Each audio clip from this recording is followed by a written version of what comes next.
Nowadays, everyone in Korea is going crazy over this online multiplayer game that lets players create their own dungeons. Out of everyone, the protagonist of this story, Kang Chi-woo, is such an insane player that people think he's either cheating or must be an AI. Literally, bro is always ranked at the top, and given his personality and the way he looks, it's pretty natural for people to assume he's an AI robot. The reason he's so obsessed with this game is that in it, he has complete control over everything, unlike in the real world. Everything seems impossible in real life. Just look at these telephone poles. He literally can't move them or use them in any way to get maximum efficiency out of them. But in the game, he could change their size, form, or anything else with just a click of his mouse. Even that truck speeding toward him could have been moved out of the way. But since he's in the real world, he's sure he's going to be isekai'd as soon as it hits him. Luckily, the truck driver slams the brakes just in time, though he's mad to see Chi-woo standing in the middle of the road. Our guy simply points his finger at the traffic light, which is currently green for the crosswalk. It's frustrating that he can't do whatever he wants in this world. If he had the power to change reality like in the game, things would be way better. For example, that giant reinforcing iron bar that's loose and about to fall. It's only a matter of time before it crushes that little girl like a tomato. With no choice, Kang Chi-woo makes a quick dash, pushes the girl out of the way, and ends up dying in her place. But as we all know, this isn't how his life ends. When he opens his eyes again, he finds himself drifting through a black void. In front of him stands a devil-like monster who bestows some wisdom upon him. Death is just a means for reincarnation, and Chi-woo still hasn't seen the true reality he was oblivious to. With all this context, Chi-woo's soul gets thrown into the body of a fiend. Of course, he's got a ton of questions. Like, where the hell is he? Whose body is this? And why isn't he dead? One thing's for sure, that he's pretty darn sure he's reincarnated into someone's body. The overwhelming sensations flooding his senses are proof that this isn't a dream. As for where he is, all he can tell is that he's inside some old castle. While muttering all sorts of questions to himself, he gets struck by a sharp blade that goes straight through his chest, causing blood to pour out. The woman then retracts the sword, causing even more pain. While she's enjoying watching him struggle, Chi-woo is not sure how the hell he's still conscious after taking such a brutal hit. He turns to her and asks why she's doing this. The lady doesn't bother explaining much, raising her sword again to obliterate Chi-woo into smithereens. But she halts just as quickly when another guy enters the scene. Turns out, the three of them are siblings, and that girl's name is Caldera, their sister. The big bro who just showed up feels pity for his younger sibling, and tells their sister not to be too harsh on him. He kneels down to be at eye level with Chi-woo and hands him a potion. He pretends to care about his little brother, which makes our boy think that this guy actually cares about him. So, he grabs the potion, thinking it's some kind of healing elixir. As soon as he drinks it, he realizes the hard way that it's poison and throws up immediately. By the way, his new name in this world is Kella. His throat feels like it's pierced by a million needles, and it's so hot it feels like it's boiling. Seeing him suffer, his trash sister gets concerned, thinking he's about to die. After all, she wants to be the one to claim his life. The big brother reassures her that Kella might be in pain, but this trash won't die so easily. Suddenly, the castle gates open, and the soldiers announce the return of King Hel Khaldun from his hero hunt. Turns out, the king in question is the father of these pathetic siblings bullying Kella. As we get a closer look, the king looks like a total Chad, with a no-nonsense attitude plastered across his face. Right now, he's disappointed to hear the pathetic cries of pain echoing through his castle. The trash sister starts apologizing for the commotion and tries to throw Kella under the bus. But the demon king doesn't take their crap. In an instant, he closes the distance between them, grabs both of his kids by their throats, and starts choking them with his godly grip. As far as he's concerned, it's a humiliation for the weak to make any noise in the walls of his castle. Both siblings continue apologizing with their suffocating breaths. It's then that Kella realizes this bastard is his father, if those two pathetic parasites are his siblings. The Demon King then proceeds to stomp on Kella. After all, the only voices he'll tolerate in his castle are the sounds of a great demon being born or the sound of an honorable death. With those words, he stomps on Kella like he is some sort of empty cola can, causing his screams to reverberate throughout the castle.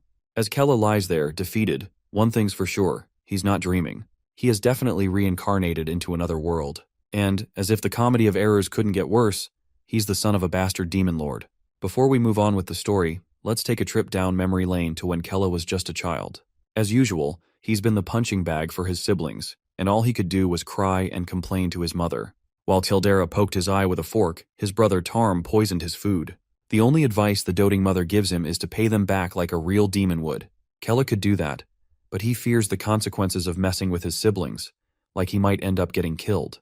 In that case, his mother simply suggests that he kill them before they can kill him, You see, Kella's father killed 12 of his brothers and became the great demon king, so it's only natural that if someone's trying to kill Kella, he should kill them first. She then pulls out her dagger and swiftly plunges it into the poor kid's belly, showing him the way of demons. This is how he's supposed to treat his siblings. Right away, Kella wakes up from his nightmare, panting heavily. There's a maid beside him, looking relieved to see him awake. Meanwhile, our boy is piecing things together. What he just saw in his dream were fragments of memories from the original owner of this body, Kella Khaldun. He then notices that every wound has already healed, which means the owner of this body possesses insane regenerative abilities. The maid reminds him that he's been asleep for days, so he should get up and have some food with his family to replenish his energy. This woman is actually Kella's personal servant, who goes by the name Rin. Kella was much more timid compared to his siblings, so he's always been despised. Even Rin doesn't treat him like a proper maid would. There are plenty of memories of Rin that Kella has, and none of them are pleasant. She was never that obedient servant, always slacking off instead of fulfilling her duties. In simpler terms, she's a little rascal. For once, Kella also feels that the previous owner of this body was pathetic. After all, if he wasn't, he wouldn't have let a servant treat the son of the demon king like this. Basically, Kella has been bullied by everyone all this time. Now that he thinks about it, his life here isn't much different from the one he had in his previous world. At this point, it's just nature's law that the weak get devoured by the strong. Later, when he sits at the family table for food, he finds his father and siblings there. The demon king seems kind of annoyed at Kella's unpunctuality. Kella instinctively feels intimidated, but hey, he's in the presence of the demon king after all. Still, he takes his seat and apologizes for being late. Poor guy just can't catch a break. His sister Caldera launches a dagger under the table that jabs right into his leg. Of course, this causes him immense pain while Caldera and her servant laugh like a bunch of hyenas. She teases him and hopes he'll eat well and become a good man. Inwardly, Kella is dying of pain. He can't imagine the consequences if his family learns that the person inside this body isn't Kella anymore. Nonetheless, outwardly, he appreciates the concern she's showing and promises to eat well. But as soon as he takes the first bite, he realizes that the thing he's eating isn't food at all. It looks like it's the doing of Tarm as usual, who, instead of serving real food, gave him a foul-tasting soup as an appetizer. Tarmy keeps a soft smile on his face, acting like he cares so much about his brother. But Kella knows all too well it's just a facade. If he's being brutally honest, the three demons present here aren't his family. They're his arch-nemeses. This is when he makes a vow. He won't be a punching bag for these guys anymore. He's done with their bullshit, and he'll make a change for the better. He's always wanted to accomplish something by himself. In the game, he was recognized as the strongest map designer. But when it came to real-life matters, he was absolutely shit at it. He was utterly powerless, utterly hopeless, with no ray of hope coming from anywhere. And that's how he died a dog's death under a reinforcement iron bar. But this time he won't die a pathetic death. With that in mind, he picks up a food platter and throws it hard in his sister's face. After all, why should he be the only one to taste the food Tarmy made with such love? Furthermore, he pulls out the dagger lodged in his leg and throws it at Tarma. Again, he shouldn't be the only one to enjoy the gift his sister gave him. Of course, the Demon King has no idea what flipped Kella's switch all of a sudden. Bro's going bonkers. He grabs the dining table and literally flips it over, causing everything to fly around. A while later, we cut back to Kella, who looks thoroughly pleased after making his family taste their own medicine. Though he probably shouldn't have flipped that table, because it infuriated his father beyond belief. Poor Kella gets pounded into the ground like a pathetic dog. Nonetheless, he recovers quickly, so he's not complaining. He can feel a foreign strength within him, making him feel like he's truly the Demon King's son. For now, he wants to figure out the extent of his abilities. As if on cue, his maid reminds him about the lessons he's supposed to take on demonic powers. Kella responds coldly, telling her he won't tolerate her commanding tone.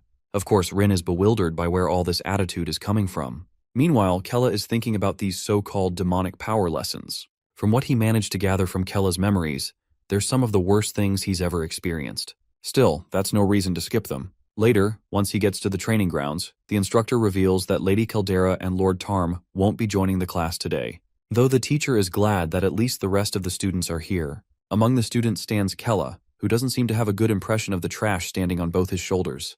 He remembers them from Kella's memories, and the memories he shares with these guys aren't pleasant ones. In those memories, these bastards would always beat the shit out of the timid Kella, claiming they were just practicing. All of them, including his siblings, were true demons, relishing in bullying him as if it was their perfect pastime. Even though Kella never had the will to fight or continue the mock duels, they'd always find some excuse to beat him to a pulp. For Kella, one thing has become crystal clear. The previous owner of this body wasn't weak at all, but he was just too kind-hearted for his own good. Now that the kind-hearted Kella is gone, Kella plans to change everything. He's going to use these amazing powers for himself and show these bastards how trash they really are. As the class begins, the teacher announces they're continuing the sparring session they left off from the last class. The redhead guy claims that it was he who had been fighting Kella last time. The sassy redhead can't help but throw jabs to rile up Kella, but this is the mistake he shouldn't be making, and Kella's sure he's going to regret it. As both combatants face off, the redhead conjures up red and blue energy around his hands, ready to duel. The onlookers are sure that Kella's about to get his ass handed to him again. Some of them tell the redhead to go easy on Kella, because they won't be able to handle his whiny screeches. By the way, this bastard's name is Rude. Kella takes note of how these assholes resemble the bullies from his past life. In some ways, they remind him of our boy's old self. Like in his past life, he didn't have money or strength, and everyone looked down on him. But now, all of that will be in the past. With that, my guy begins exuding an immense amount of mana, enough to make his opponent tighten up in fear. Not just him, but all the jackasses who love to hate Kella are now in shambles. Rude looks like he's about to have a serious case of constipation. The pressure is so intense that his feet are literally petrified to the ground. Kella, on the other hand, balls up his fist and delivers a punch so devastating that it drills that bastard into the ground. All those goons who were once having fun mocking Kella now have their jaws on the floor. Even the teacher is sweating bullets. The fact that Rude didn't get a single chance to react is just mind-blowing. Rude's face looks like a battered piñata, with his horns and teeth broken, blood pouring out. Kella, however, isn't messing around. This punch is meant to send the message that Kella is not some lowly back-alley kid. He's the son of the mighty Demon King, and he won't tolerate anyone talking shit about someone from the royal family. Rude musters a feeble apology because he really doesn't want to get killed. Kella gives him one final deadly glare, making sure the bastard knows not to try this shit again. Meanwhile, a wave of despair begins to creep over the assholes standing on the sidelines. They can't believe this is the same loser Kella they used to bully. Now Kella has ascended to the level of a Sigma. Just his presence alone is making even the instructor fear for his life. Kella turns to his trashy teacher and insists he conduct the class as he's supposed to. In the background, Rin is also awestruck by this side of Kella, something she's never seen before. For the first time, she's sure something suspicious is going on. We then cut to the Demon King, who watches all this unfold from the balcony. We cut to Hel Khaldun's castle, where Kella's annoyed siblings are gathered. Seldera is fuming because that little brat dared to throw poisoned soup in her face, and Tarmi hasn't forgotten the humiliation he suffered either. For now, Tarm tells his sister to calm down and focus on recovering. After all, she doesn't have Kella's scary regenerative abilities. This only makes her angrier, and she throws a tantrum about how only that brat was blessed with regenerative powers. Tarmi is sure that Kella has gone through some sort of personality change. He can't stop thinking about how Kella daringly flipped the table over and declared that from now on, everyone would eat in their own rooms. That alone made their father crack a smile, something they'd never seen in their entire lives. Seldera's fury intensifies. The idea that their father would smile for someone like Kella drives her insane. Tarmi shares her thoughts. He then states that he'd rather die than join forces with her, but the situation is so dire that he has no choice but to suggest they team up and deal with Kella first. Kildera smiles, signaling that she's all in for this idea. She too wants to deal with her little brother before Kella catches their father's attention again. We then cut back to Kella in the classroom. He's spooked when the teacher shows them a hologram of the previous Demon King, Turk Khaldun. The sight of Turk is enough to intimidate Kella. The teacher continues, explaining how Turk was hailed as the strongest demon of his time. His downfall came at the hands of a cowardly scheme by the Heaven Guild. Since then, every guild has started advancing toward the demonic kingdom, hoping to be the first to annihilate the demons. Kella already knows about these guilds from Kella's memories. Apparently, due to these guild folks, Kella was never able to escape the castle and live a normal life. Living here in this hellhole was miserable. The teacher explains that with the large Heaven Guild as their foundation, these bastards are preparing to launch an attack on the demon kingdom. Therefore, to help King Hell wipe them out, the teacher urges every student to pour their heart into combat training. Every student shouts with enthusiasm and praise for their demon king. Cutting back to Kella, now sitting at the highest point in the castle, he gazes at their territory. He wants to find a way to escape. After all, if he stays, he might fall for his siblings' shady schemes and die unnecessarily. According to Rin, his father is supposed to leave the castle for his next hero hunt in 3 days. Kella then asks her if she knows the biggest weakness this castle has. Rin isn't sure why Kella is suddenly so serious, but she answers with a no. Kella reveals that there's no map maker to help them navigate the terrain of battle. The guild bastards are using the neglected territories around them to launch their attacks. Kella doesn't want to waste any time before his father goes on his next expedition. In the meantime, he plans to map out the entire area. He believes this is the only way he can truly help his father destroy every last one of those bastards surrounding their territory. While the old Kella failed to escape many times, Kella plans to make his escape a success this time. He has more freedom here than he did in his old world, and he's confident he'll succeed in creating the map. He suddenly turns to Rin, shouting at her to create a secret office in the castle basement right away, as he needs a space to secretly work without his father knowing about his plans. We cut back to the Demon King, who already seems aware of Kella's escape plan. He's pretty sure Kella won't be able to escape his father's watchful eye. So, before it's too late, the king decides to put his own plan into motion. The next scene opens with Kella's disappointed face. The space Rin chose for him isn't what he imagined. It looks more like a storeroom than an elegant office befitting the son of the Demon King. Poor Rin starts sobbing because this was the best place she could manage to find, especially since she was strictly told that the place had to remain a secret. It looks like Kella is intentionally yelling at her to establish a real master-servant dynamic between them, and it seems his change in attitude is actually working. Rin can feel that he's gotten much scarier, something that doesn't resemble the old Kella she knew. At the same time, she can't help but notice how cool he's become. He now carries himself with such grace and authority that it's honestly making her feel a little turned on. Kella yells at her again for wasting time daydreaming and orders her to fetch him a cup of coffee. The poor girl dashes away to get what he's ordered. Meanwhile, Kella finally focuses on his plans. He spreads the map out on the table. After seeing how the demon castle is geographically disadvantaged, he decides to create his own map. Meanwhile, Rin is running down the empty corridors, desperately trying to fulfill her orders. She's so caught up in the moment that she doesn't even realize coffee doesn't exist here, and she has no clue how to proceed with this bizarre order. Just then, she's startled by the presence of the Demon King, who questions what she's doing in the basement without Kella, and where Kella is right now. The poor girl starts to panic. After all, she was told to keep his office a secret. But under the Demon King's intense scrutiny, she's not sure how much longer she can keep quiet. Meanwhile, Kella is having the time of his life, drawing out his map with ease. He's genuinely enjoying himself as he maps out the terrain. Suddenly, a blast rocks the front gate. Of course, it's his father, looking absolutely furious to learn that Kella has created a secret office without reporting it to him first. Poor guy doesn't even get a chance to explain himself before his father delivers a hard blow to his belly. His father wants him to face him head-on, not hide away in a basement and plot the king's death like a coward.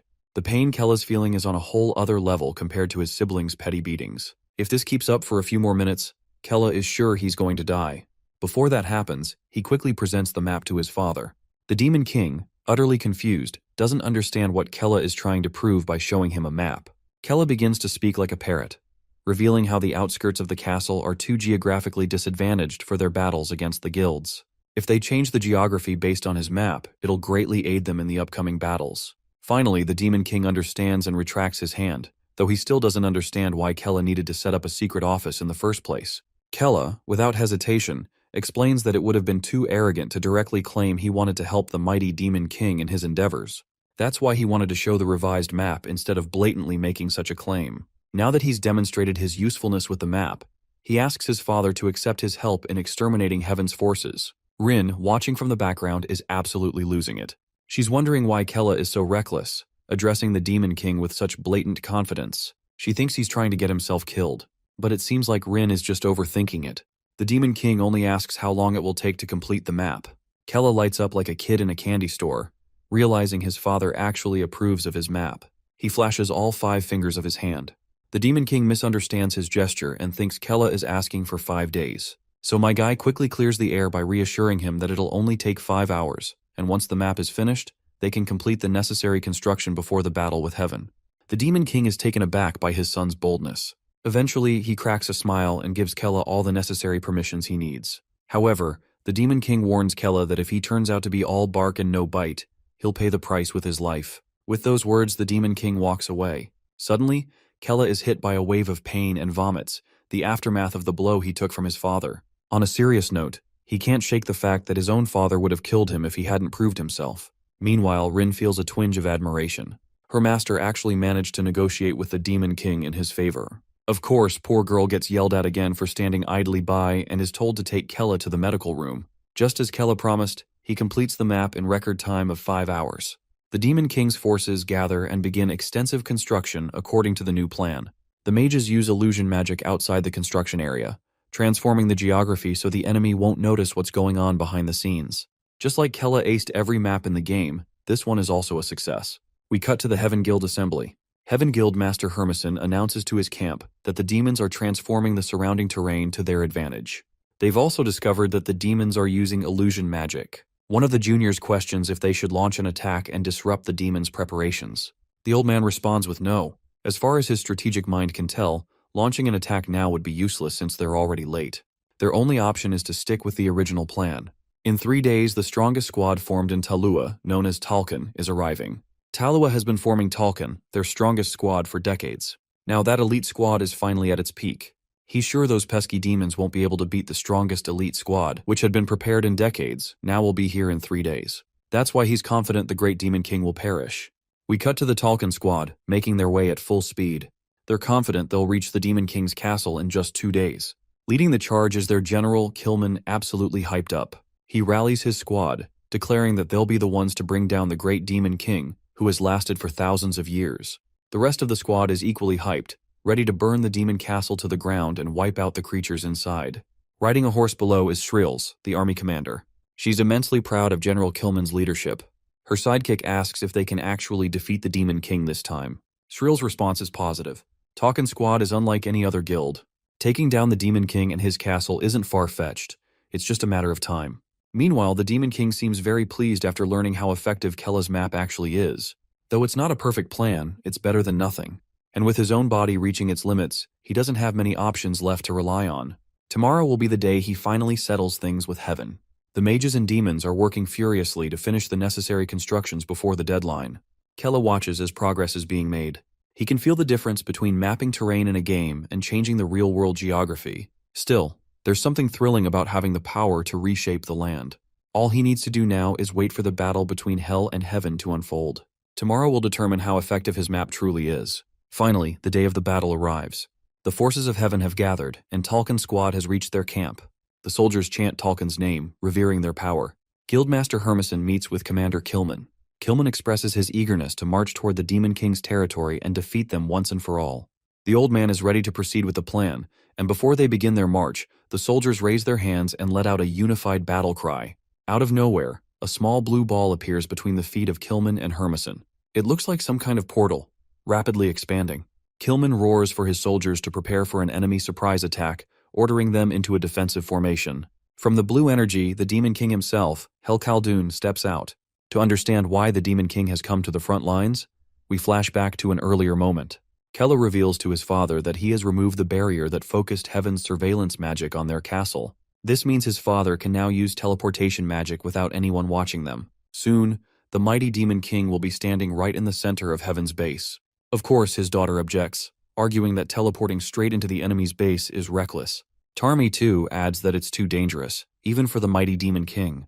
The Demon King is furious at this criticism. It feels as though his children are questioning his competence. Both siblings tremble under their father's intense gaze. What they were actually trying to say is that he hasn't fully recovered and should avoid such risks. But the Demon King has had enough. He silences them, reminding them that only he will decide what's right or wrong. He's already made up his mind. He will begin the assault in the heart of Heaven's base. Back in the present, the Demon King vows to eradicate every last one of them. Kilman, on the other hand, is also determined to make sure the Demon King regrets his decision to show up.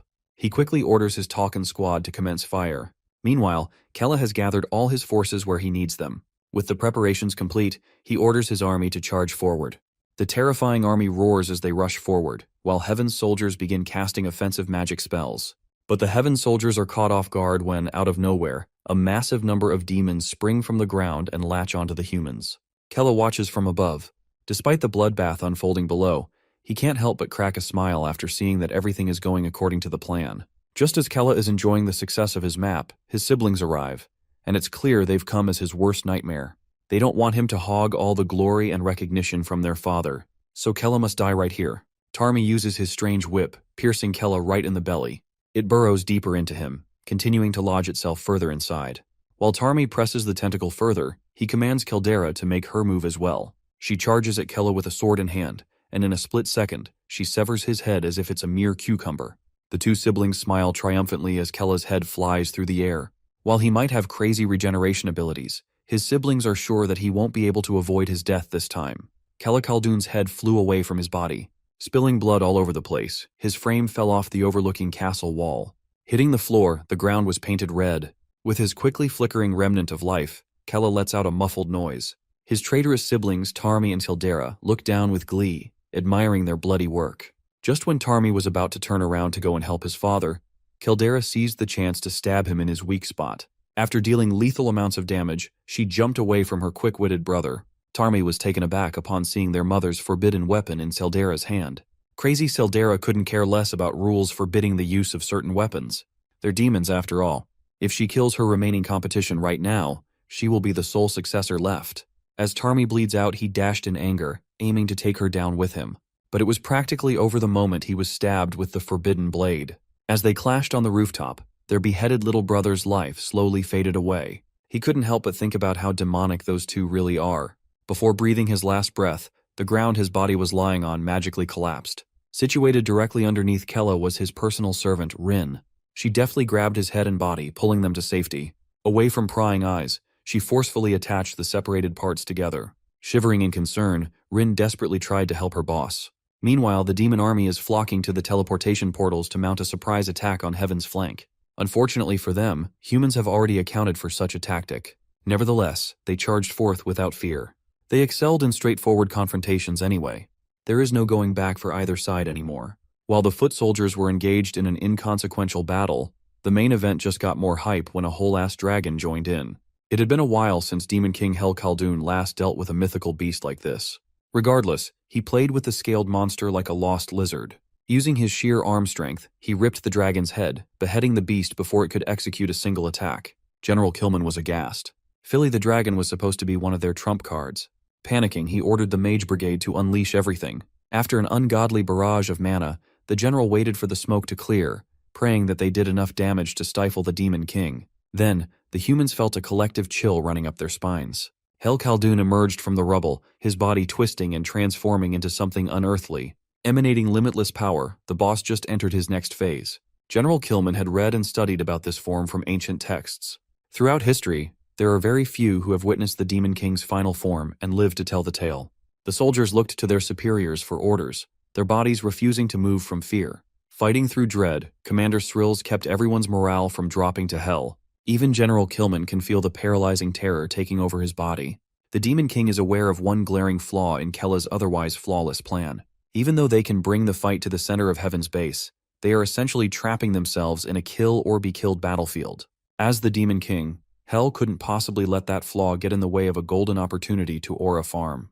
He is used to playing a zero-sum game. Somehow he feels as though his son has taken his pride into consideration as well. Casting useless thoughts aside, Hel focused on how he'd slaughter everything in his path. As usual, the best way to solve a problem is to mow everybody down until they're dead.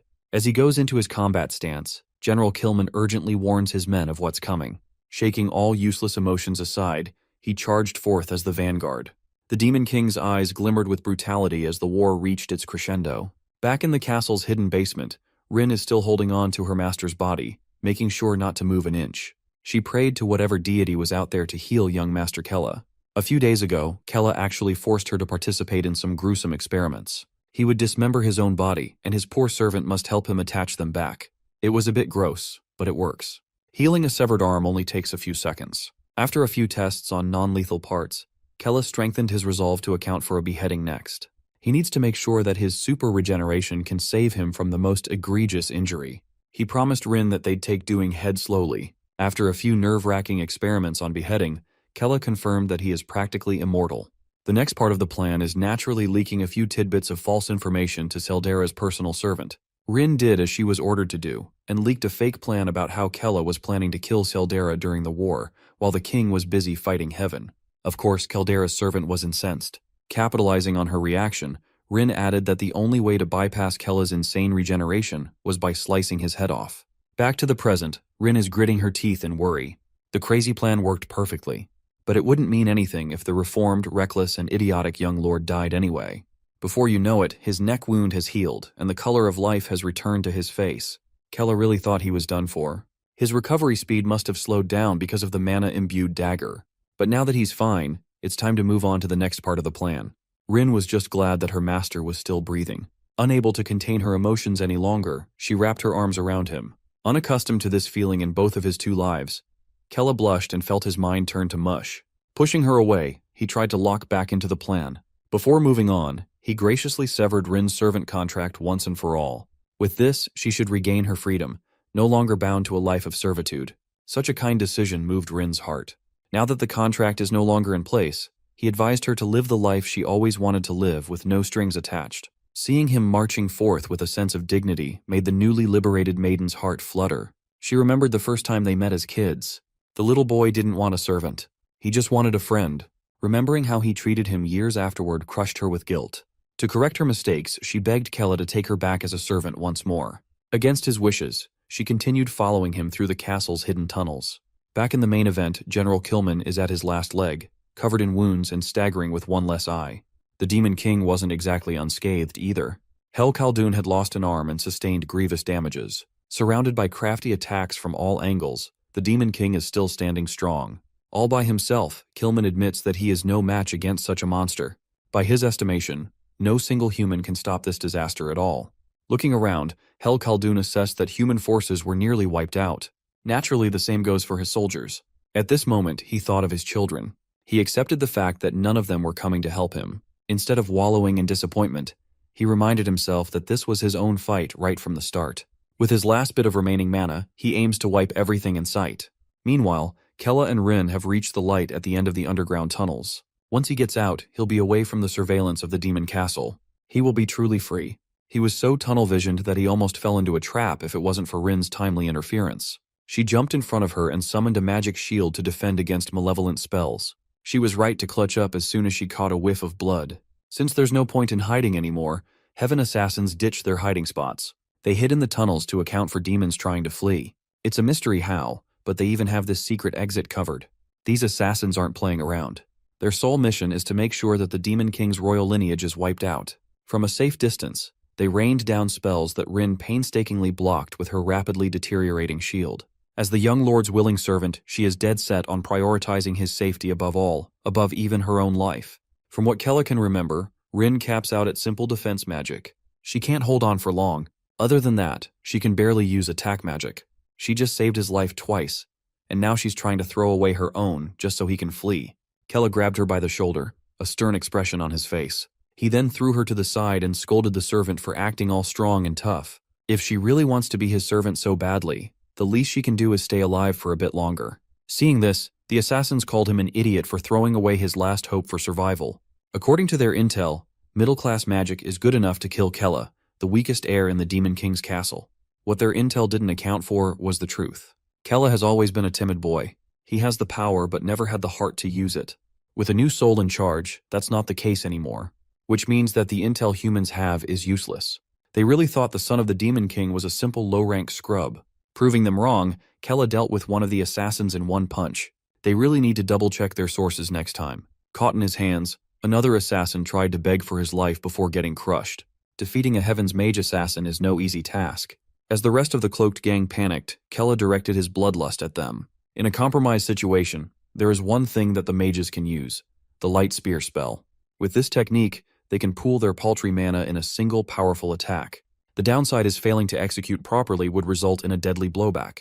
Sensing the efficacy of the terrible spell, Rin tried to beg her master to fall back, but it was too late.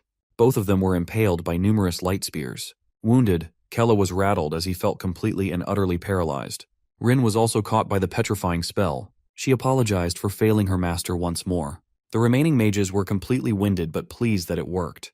Drawing their blades, they strolled with full confidence to finish the job. One of the bastards proposed that they should be rewarded for all their troubles. The restrained servant would be fun to play with before they conclude the mission. Never showing any hint of fear, Rin shouted at the scumbag humans. This is Kella's first look at the humans of this world. Just like in his previous life, humans are still capable of deplorable evils. Turning their attention to the Demon King's son, the mage coated his sword with mana. Kella was literally a dozen steps away from freedom after being beheaded. He can't fall here now, right? As the blade swung, the young lord felt as though time had stopped at a complete standstill. Something or someone is coming. When he opened his eyes, the avatar of his father was before him. At first, he thought the Demon King had concluded the war. If that's the case, his plan of liberation would be ruined. Then, Hel Khaldun started to address him with utmost sincerity. As the Demon King, he's fought countless wars and has considered all possibilities just as many times. In his view, Seldera is a brat who does not have a single inkling of consideration for her fellow demons. Tarme, on the other hand, has no ambition to lead the kingdom. Confused and agitated, Kella asked his father what really was going on. Ignoring his questions, Hel asserted that a demon king has the ability to pass his mana down to his bloodline before perishing. Though it was only for a very brief amount of time, Hel had come to see that Kella was the best candidate to inherit the throne. Knowing that this would mess with his plans, Kella tried to refuse. But he has no say in the matter. The Demon King had already decided. And so, Hel Khaldun compressed all mana left in his body to his heir and son, Kella Khaldun. Against his will, the young lord was forced to take the dark orb of concentrated power into his body. With a morose look in his eyes, Hel wished for his son to not mourn his father's death and to be like a true demon going forward. Back on the main battlefield, the last bit of life left the severed head of the Demon King. Commander Srill stood speechless, muttering weakly that the Demon King was dead. General Killman had to sacrifice himself to make it happen, but the last-ditched effort worked. Even the remaining soldiers could not believe it. They're looking at the king's corpse. Once it finally sunk in, they all screamed and shouted to celebrate their victory. Unbeknownst to these humans, the king's son is currently assimilating with the royal demonic power. Upon becoming one with the Demon King's mana, the paltry light spears keeping him and Rin in place dispersed like they were nothing. The mages felt the sudden increase in the young lord's mana and cowered. Kella laughed his ass off. In truth, everything worked out perfectly in the end. Now that Hel is dead and he's inherited infinite power, everything has finally clicked into place. The mages desperately looked for an exit strategy now that their mana was tapped out. Searching inside him, Kella can sense an endless void of darkness. The power that Hel gave him is simply too massive to completely grasp at the moment. As the mages backed off in fear, Kella asked them to repeat the salacious threats they were throwing at Rin earlier. Sure, he is a demon by blood, but humans sure do like taking the title with their words and actions. With the juice from his father, dealing with these weak-ass mages was as easy as can be. Hel's power is truly profound, but Kella could feel that tapping into it causes a lot of strain on his body. It seems like he can't quite handle it properly yet. Upon confirming that Rin was fine, the master and servant continued on their way out of this god-forsaken place. Although he's a bad father, Kella still inwardly thanked Hel for making this escape possible. As the Demon King's castle burns in the background, the duo walks through a field of green. For the first time in his life, Kella felt truly free. The possibilities from this point forward are endless. He can go anywhere he wants and be anyone he wants. He can live the life that he desires. While he was basking in liberation, a foreign power coalesced around his body. Before being completely swallowed, Rin identified the fluctuations of magic as a teleportation spell. Hurriedly, he grabbed Rin's hand to bring her to wherever this mysterious spell was taking him. Without hesitation, she steeled her resolve to join him wherever he went. The duo is headed to a place where magic and innovation thrive, but they don't know that yet. When they landed, the two had no idea where the spell took them. Rin initially thought that her master was the one who initiated the teleportation spell, but he denied having anything to do with it. He thinks it was an automated spell that tripped up like an alarm.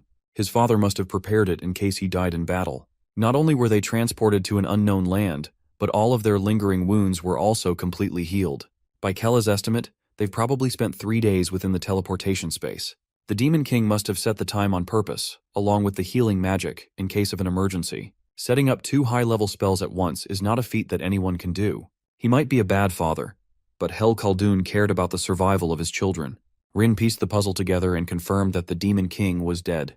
With a smirk, Kella rejoiced at how well his plan panned out. Since the empty throne has been burned down, Rin proposes that his master take over as the next Demon King. Naturally, that's the last thing he wants to do. But Rin had seen the drastic change he went through over the last couple of days. She now sees him as the one true successor of the king's legacy. She vowed to serve him to the best of her abilities until he properly took over the throne by any means necessary. He sighed in defeat and let her do what she wanted for now since he lacked manpower at the moment. After walking for a few minutes, they laid their eyes upon the first clue as to where they really landed. By the looks of the architecture, they are in the country of magic, Arsal, where magical talent is nurtured for the sole purpose of vanquishing demons. As the center of magic, Arsal is currently celebrating the fall of Demon King Hel, praising the light of Talua. The duo was confused as to why the teleportation spell would bring him to the heart of enemy territory. If they're discovered as demons here, a grim fate awaits. Thinking on her feet, Rin used transformation magic to hide her demonic features. She looks like a normal and gorgeous young woman.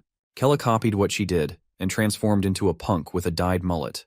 Clueless about Arsal, he asked Rin to get him up to speed about the country of magic. According to her, Arsal is a small island country located on the eastern border of Talua. This place is blessed by the giant cryptid Water Gore, who lounges nearby. The cryptid's presence also enabled the natural development of magic on the island, producing countless strong mages. More importantly, they have a long-running blood feud with demons under the banner of Talua. Kella can't figure out why his father would send him to this country of all places. Naturally, he wants to get out of this area as fast as possible. However, running away would require a little bit of prep work if they want to do it right. In order to achieve his big-picture goals in this world, magic will be instrumental. There's no better way to deepen his knowledge than to immerse himself in a city filled with magic. The arcane is completely integrated into the lives of the people of Arsal. They even use it in the most common buildings. Some of the structures are entirely dependent on magic. If Kella could learn here, he would be able to flex his gaming knowledge more effectively. But first, they have to get something to eat after being suspended in space for 3 days. Thankfully, Arsal is teeming with trade, and food carts line every corner of the town square. Upon trying the country's famous magic dish pastries, Rin was smitten. One food cart was all it took to become addicted. And so, their plan to stay low-key slowly flew out the window as the two hopped from food cart to food cart. Leading the charge, Rin sniffed out and tried everything she found interesting. Kella is starting to consider leaving her ass in the streets. After a whole day of eating, they found a magic bar to unwind. Inside the bar, people are celebrating the subjugation of the Demon King. Leading the party was none other than Commander Srills of Talkin, who was picking up the tab for the whole place. The drunken bargoers celebrated the greatest mage Arsal had ever produced. Among the crowd were Kella and Rin. A few beers were all it took for the lightweights to get drunk and celebrate with the humans.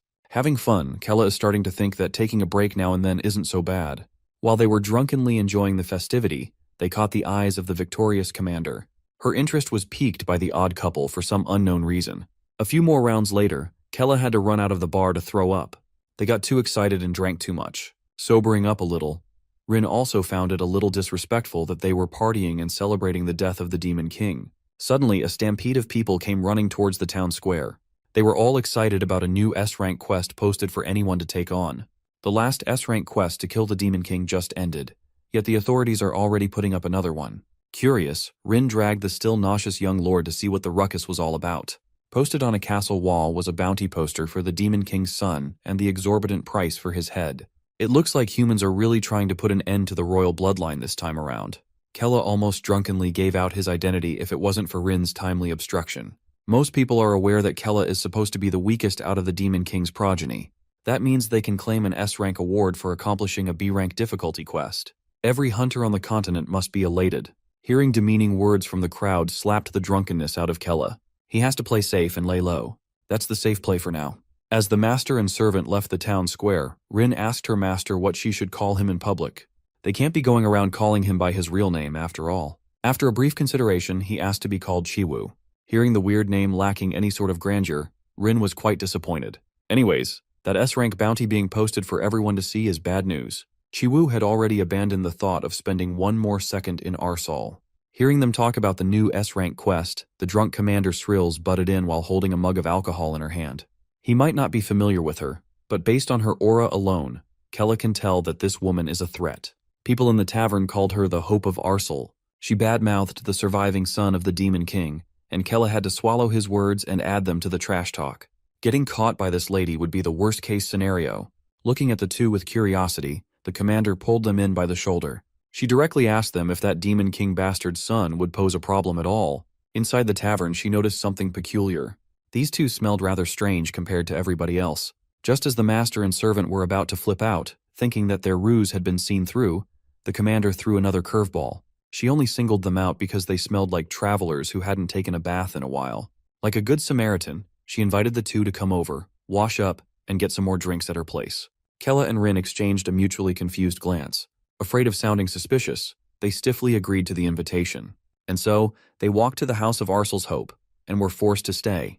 Kella was pleasantly surprised that the gorgeous redhead really did offer a cozy hot springs bath to clean his body up. She even threw in a nice cup of tea and some delicious snacks on top of that. Based on their unfamiliar taste, he reckons even these snacks were made with magic. As far as he can remember, he's always wanted to live in the world of fantasy and games. For the first time since arriving in this new world, Chiwu felt like he was living the dream. He's tipsy, well-fed, clean, and he has the power of the Demon King. This isekai thing isn't too bad. Meanwhile, on the other bath, Rin is shivering in fear of being outed as a demon. Sitting next to her was Commander Shrills, who was very proud of her big bathtub. Her bathtub is very big, round and wet. Can you guys see that? She joked that Rin should stop acting so nervous, or someone might think she's a demon. Laughing awkwardly, she tried to play it off. To help her relax, the commander's fingers danced around as a fragrant scent oozed out of her hand. Rin immediately smelled the essence of the holy element, the worst scent for demons. Not only does it smell nasty to their senses, but it also drains demonic mana. If Rin stays in this bath a few seconds longer, her disguise spell will be undone. She wanted to call her master for help, but Yahello was busy sipping on his tea and enjoying his hot spring bath. Uncharacteristically, the commander confided to the stranger she just met. Shrills thought that all her suffering would vanish once the Demon King was dead. Covering her nose, Rin just wanted to get away from the stink of the holy essence wafting in the air. Disregarding her apparent uneasiness, Shrills continued that she was designed and raised to become the ultimate mage. Finally, having had enough, Rin interrupted her trauma dump and ran away. She excused herself, claiming that she needed to use the restroom for a bit. Shrills leaned on the edge of the bathtub with an odd smile, her assets glimmering and flushed. Rin quickly got dressed and met up with her master in the halls of the commander's mansion. He had never felt so relaxed before, but this was not the time for leisure. Rin's disguise spell was almost undone, and she's pretty sure that the commander is feeling sussy. That holy scent is an intricate spell that only an advanced mage can use. Not grasping the whole gravity of the situation, Yahello wondered if he could get one more quick bath in before they had to book it out of this place. Sensing Rin's unease, the commander covered up her bathtub and asked if her visitors were passing on a second round with her. Rin tried to awkwardly get out of her intense glare. Shrills summoned a mana orb and promised to make his guests some more drinks and dishes made with mana. Curious about food magic, the young master was easily persuaded for a second round with the feisty commander. Unbeknownst to them, a pack of mages is starting to gather outside the mansion. They've received some intel about the presence of demons inside. According to some sources, it's not just a demon, but the Demon King's child. This offers a once-in-a-lifetime opportunity to hit it big. In the living room, Shrills is bragging about her holy water drink. Both of her disguised demon guests had to drink it without grimacing, despite the intense burning sensation it brought. With a forlorn look, Shrills circled back to what she was talking about with Rin earlier in the bathtub. So, her trauma dump about her life continued. She joined the Talkin' Squad and trained with her life on the line just to kill the Demon King. She has plenty of scars to show how hard she worked. She must have concealed these scars with magic because Rin didn't see them earlier. In truth, she's also missing an eye. Running alongside the right side of her face is an unsightly scar from getting gouged. The commander had gotten used to hiding her imperfections with magic since seeing them reminded her of the pain from the past. As a child soldier, she and other children her age were drilled to hate the Demon King. They formed a squad created with the sole purpose of deposing Hel Khaldun. They were taught to endure all kinds of pain for the sake of the mission. Slowly, she was indoctrinated into the order, adapting their ideology. Before she knew it, her entire life had been dedicated to one clear goal. All she got in return were these scars. Curious, she swiftly went up to Yahello, straddled him, and lifted his shirt to check if he also had scars. Upon seeing and caressing his smooth skin without any blemishes and scars, a crazed look appeared in her eyes. Rin's alarm bells are ringing, and so are Yahello's. Shrills' touch is not only unexpected but also melting his disguise away. Finally, she whispered in his ears and directly asked if he was a filthy demon. Now it's clear that this woman knew what they were all along. Suddenly, rats started scurrying out of her fireplace. These rats were quickly fried by the uninvited visitors, the mages of Arsal. By the looks of it, the commander just brought them to her place to trap the disguised duo. Surprisingly enough, the mages didn't pay attention to either of them. They were focused on the scar in Shrill's eyes. They claimed that Heaven's message tipped them off about the fact that the Hope of Arsal is hiding her true self. Shrills of Talkin is a demon that infiltrated Arsal. After getting accused of being a demon, she didn't seem bothered in the slightest. Yahello is starting to get lost with all the twists and turns. These mages are not hunting him down. They're after the hero who killed the Demon King. Now that she has no reason to hide her true identity, Shrills uses dark magic to summon her scepter. She confessed that she was also the one who leaked her own secret. Now that she admitted to being a demon herself, there was no reason to hesitate. The mages fired off their most powerful spells all at once. While she might be a demon, she's also the most elite mage of Talkin. A dozen or so trash mages of Arsal can never dream of dealing with just one of her. Afraid that they might get caught in the magical crossfire, Rin begged her master to get out of the way. Before they could move, a dark explosion filled the living room. Densely packed concentrations of mana erupted all at once. When the black smoke cleared, the master and servant were surprisingly unscathed. Shrills easily deflected the seemingly catastrophic cacophony of spells without breaking a sweat. The enigmatic commander of Talkin just protected them. Shrills knew from the start that they were demons. They simply can't hide from her nose. To ease the two, she properly introduced herself as Shreels Khaldun, daughter of the demon king Hel Khaldun. After having that bomb dropped in front of them, the young master and the servant were speechless. For the sake of time, Shreels summoned a tiny speck of mana to explain everything through memory transfer magic. Suddenly, the duo's vision was taken over by a scene from the past. It featured the demon king and a trusty aide. It was the day when they cracked the code and managed to raise a demon who could hide her horns and demonic power. That day, young Shreels was in awe of the absolute ruler. He told her that his blood runs through her veins, and she will be taking his name as his daughter. Ever since she was born, she had always just been one of the many lab rats raised in secrecy. Every day was like a living hell under the supervision of vicious demons, forcing them to undergo painful experiments. All she could do was grit her teeth and endure for better days. In the end, all the kids in the secret compound died off one by one, leaving her as the sole survivor. At that time, she thought it would only be a matter of time before she followed them to the grave. But her destiny was upended when Hel claimed her as a daughter. Her little heart swelled with honor and joy, eager to serve her Lord Father. That day was also when she got the name Shreels Khaldun. Alongside her name came a mission. She will act as a spy and infiltrate heaven to siphon off information. If it was for her father, the Demon King, she would gladly do absolutely anything. And so, her infiltration began by acting like an injured and innocent kid who wandered near Arsal. Mages thought she was attacked by demons and urgently took her in for treatment. From that point on, her life as the Demon King's spy officially started. Eventually, she worked her way up to Talua as a mage of Arsal. The path upwards was extremely difficult, but she powered through everything that came her way. Finally, she rose up to qualify for the strongest squad in existence, the Taucan Elite Force. 15 years after she infiltrated human society, she was able to finally meet her father once more. This time, on the battlefield. All she wanted to do was run and embrace him, but she couldn't. She knew she had to endure and wait for everyone except General Killman to die. Shreels was stationed at the flank, and her secret role was slowly weeding out the Taucan squad with her magic.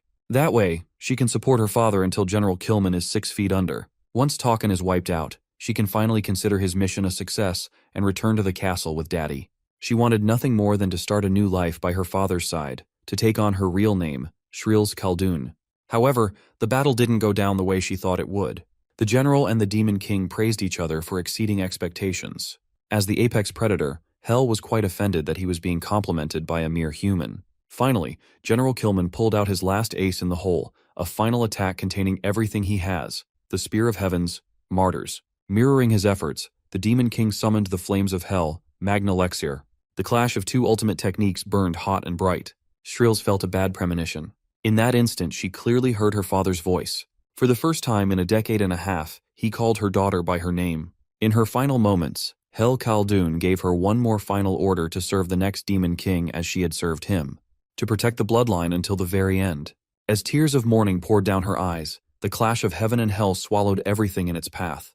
When the nuclear blast died down, the decapitated head of the Demon King was left lifeless. Staring at her father's lifeless remains, Shreels couldn't hold her emotions back any longer. After witnessing the Demon King's demise, backups arrived to clean up the mess, and she had no choice but to continue the ruse and return to Talua.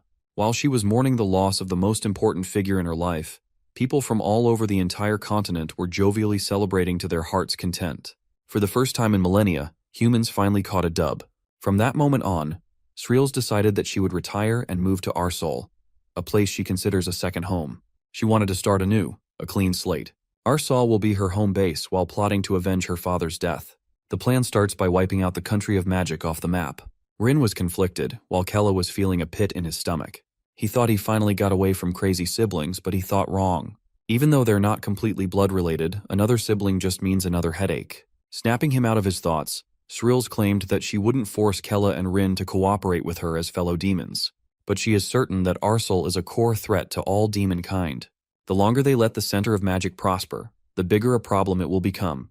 And the sooner her brother, the last hope of demon kin, Kella Khaldun, will die.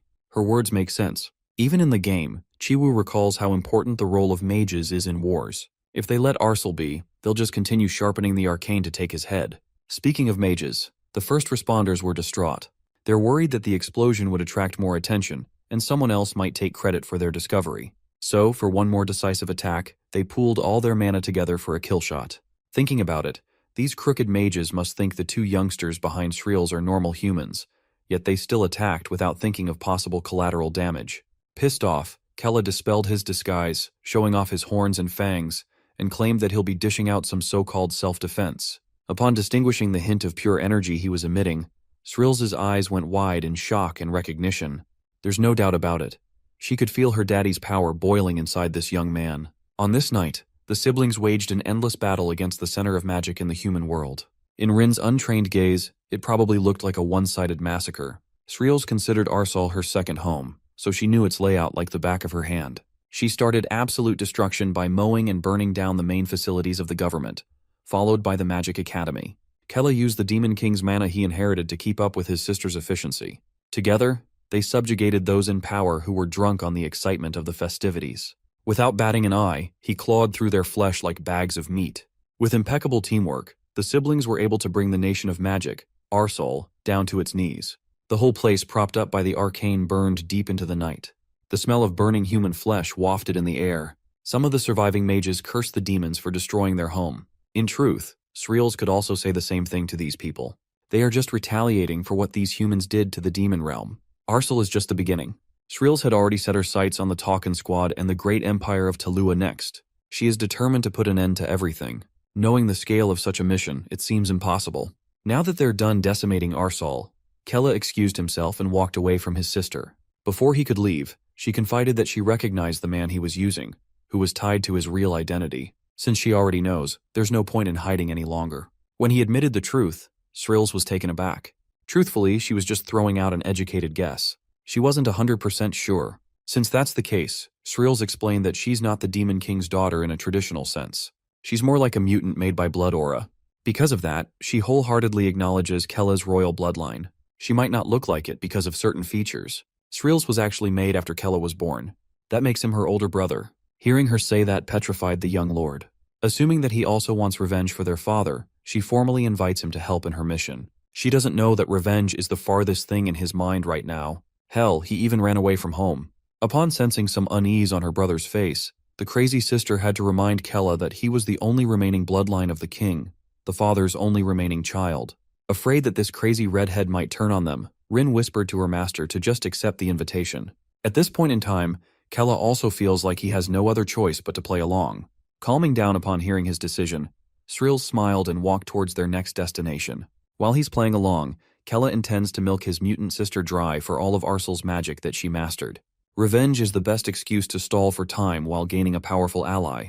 Unbeknownst to them, a mage survived the attack, and he's going straight to Talua to report about this. And so, the capital received the urgent message from the surviving mage. The urgent news quickly reached the ears of Talua's avaricious ruler. Intel about how Commander Srils is an undercover demon, and the destruction of Arsal with the help of Prince Kella Khaldun unsettled the human king. Knowing that they missed the Demon King's progeny in Arsal was bad enough, but the prince connecting with a traitorous but powerful commander made it worse. If news of this development gets out, the king is more worried about being turned into a laughingstock than all the lives and infrastructure lost. Holding a steak knife in his hand, the king decreed a manhunt to eliminate Kella Khaldun and Srils before the crown was humiliated. His advisor, Hayden, swore upon his name that he would get it done. Displayed in the king's throne room is the Demon King's lifeless, severed head, a show of dominance. Even in death, Hel Khaldun continues to be a thorn in Talua's collective throat. Equipped with hatred for demons, Hayden made a personal vow to extinguish every last bit of demon blood remaining in the world. The loyal advisor enlisted the help of someone called General Killian and his squad to deal with the urgent mission. If you ask anyone in the kingdom who the best knight in existence is, you will get a unanimous answer, Killian. Perhaps he's the only one capable of handling a mission of such urgency and difficulty. In the middle of a mountainous region, a man riddled with battle scars felt rage bubbling inside upon receiving news that his brother, Kilman, had died in battle. According to reports, Kilman sacrificed himself for mutually assured destruction against the Demon King. Killian doesn't care about the details. At the end of the day, he still died at the hands of a demon. The kingdom's messenger used this info as a way to persuade the knight to hunt down Kella Khaldun in the name of Talua. Killian couldn't care less about the kingdom. Since his brother was killed by a demon, he'll simply kill every demon in existence, starting with the king's bloodline. Killian's cold declaration denotes the slaughtering of Kella Khaldun. The scene shifts to the Demon King's son, who is shocked at the hefty meat skewer placed in front of him. Apparently, Mommy Srils has quite the appetite for food. Even Kella's servant is shocked that she can eat so much without gaining any weight. Girls would kill to have that kind of body. The girl even has a theory of her own to eat fast and defecate faster without gaining weight. As if she had been enlightened by the wisdom of the wizards, Rin devours the meat. Meanwhile, our boy is out here assessing Shriel's allegiance to a side. He's glad that at least she's not like his siblings who are desperately trying to take his life on every encounter. Moreover, he was worried that she might harbor some kind of hatred towards him for being one of the main bloodline instead of her. Just to confirm their relationship, he asks Shriels if she hates him or something. After all, he's the biological child and she isn't. To that, Shriels is offended in her response, roaring that she desires to kill him when considering that alone. Typical demon behavior. However, because he shares the same blood of their father, she just can't bring herself to despise him. Also, since he's got their father's blood, right now her only goal in life is to protect him no matter what happens. Different from the siblings he had as part of his family, this woman wanted to protect him. She promises to stake her own life on the line just to make sure nothing bad happens to our boy. Now that's the definition of true loyalty. Her words are so considerate that they swoon our boy in an instant. Rin is out here shocked to see Kella actually blushing before her eyes. Her future boyfriend is about to be stolen, so she quickly offers him her meat. And no, I don't mean it that way, but I know the comment section is ready to comment on that. Rin displays her own loyalty by promising to protect him until she dies. But instead of being flustered, Bro is a bit put off and worried. Apart from that, right now the group suspects that Arsel's situation will soon reach the ears of every major country. That means tons of demon hunters will be on their way to annihilate the threat. This means staying here would be a death ground for them all. That's why the red-haired mage wants them to relocate to a safer location. Kella argues otherwise, countering that it's an excellent place to at least sleep at night. After all, with only a hint of effort, they could turn this place into an impenetrable secret fortress to hold their ground. And so, with the help of Shriels, he got to work. Their first initiative was to alter the terrain so they could create the secret fortress. Next up, in their resting period, he reviewed some of the things he learned from their battles. Recalling how he expended lots of mana, the meditative Kella understands that he should rest as much as he can after using his energy. The same went for his father, who also required plentiful rest periods after a battle.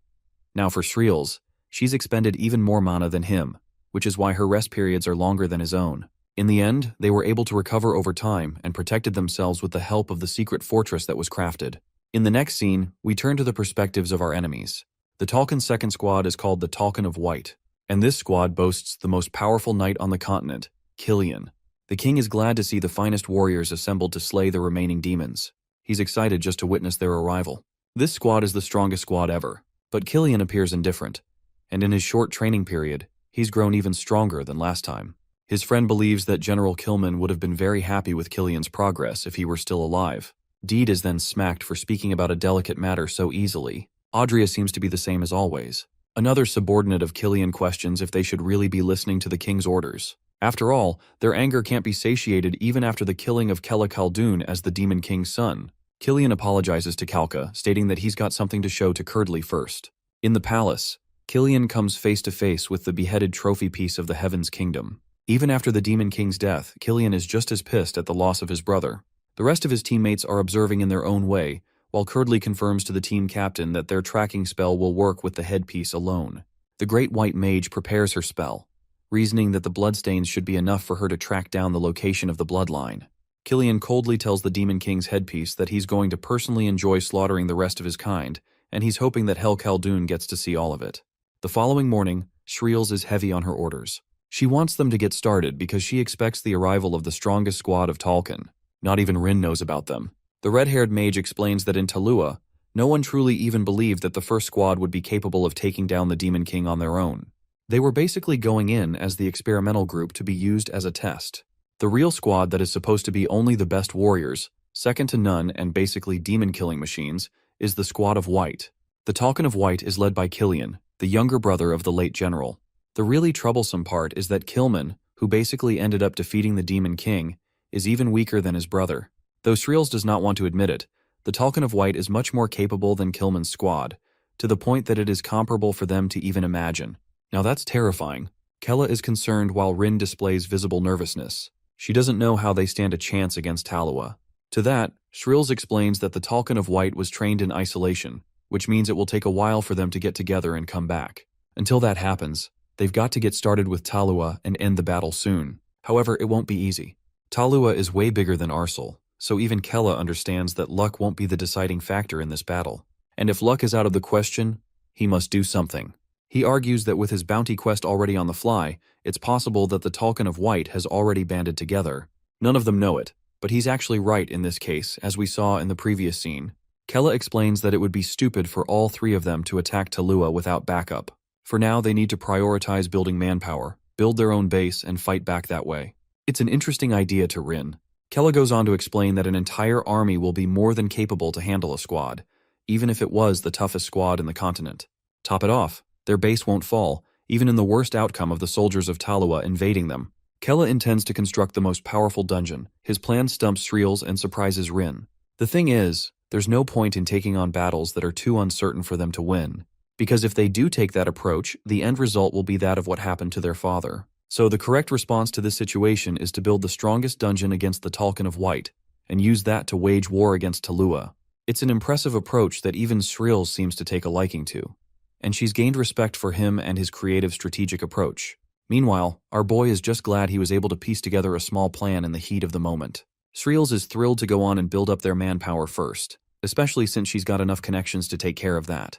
Rin and Sriels are oddly excited for war, which should be the opposite of how they should be reacting.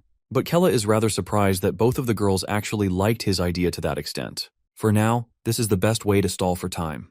He intends to make his own world where no one will ever be able to interrupt him. The map that he could never create in real life can finally be created in this world to build the life he always wanted. Turning towards the red-haired mage, he asks Sriels if she knows a bunch of trustworthy demons. Fortunately, she's got a bunch of them as her contacts. Kella explains that they're going to need someone who has vast knowledge about the geographical location. Understanding that, Sriels realizes that there is someone like that. So their next trip is to go and see this mystery person. Along their journey, Kella was taught Arsol's magic through Sriels and learned more about the world. However, the magic seemed complex, and it wasn't something he could learn in a brief period of time. Luckily, thanks to the effects of the Demon King's blood, his adaptive abilities increased, and he was able to recreate Sriels' spells faster than usual.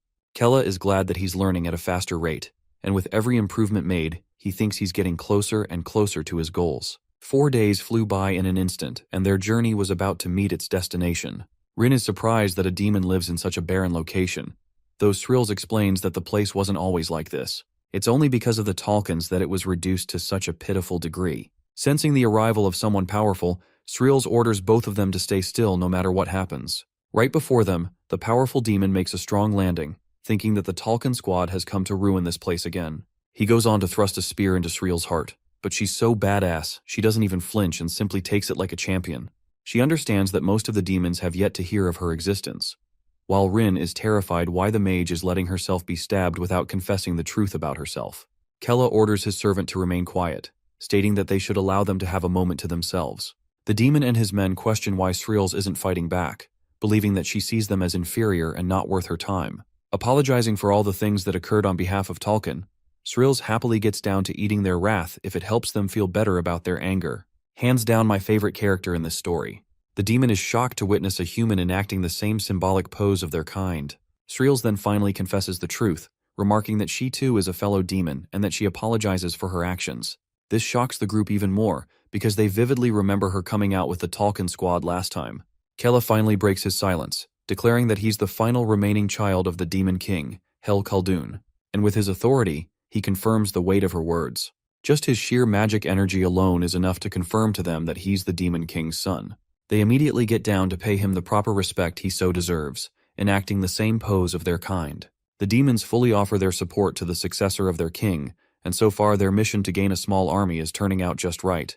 Sriels is happy that even the others are respecting him as the rightful heir to the throne.